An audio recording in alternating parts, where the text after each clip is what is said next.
Шәдия балам, мынау біздің қазақтың үйі, киіз үй деген болады аты бұның.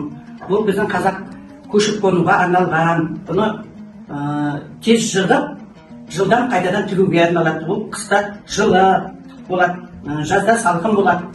Мынау төбеде тұрған көріп тұрсың ғой, ол шаңырақ дейді. Мұны күннің жарығы түсіп тұру үшін жасалған. Мынау жан жағындағы тұрғандардың бәрі уық дейді. Мынаны айналдыра қоршап тұрғанды кереге дейді. Қырауы бар. Қандай ағаштан? Оны мықты талдан, қайыңнан жасайды. Осы сынбас үшін. Шәдия баламна енді осы киіз үйдің сыртын орайтын шиді көрсетемін. Ол жылылыққа, жаздың күні, қыстың күні жылылыққа, әрі әсемдікке ұстанатын түрі бар ши дейді бұны.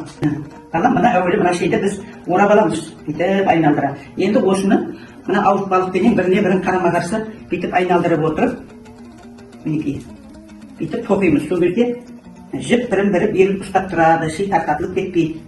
Түсіндің бе? Шәдия? Киіз үйге несін қажет? Ши, мына киіз үйдің сыртына жылылыққа, әрі әсемдікке пайдаланады. Айналдыра қоршап ұстайды. Сол кезде ішінен әдемі болып, мына шилер әдемі болып көрініп тұрады.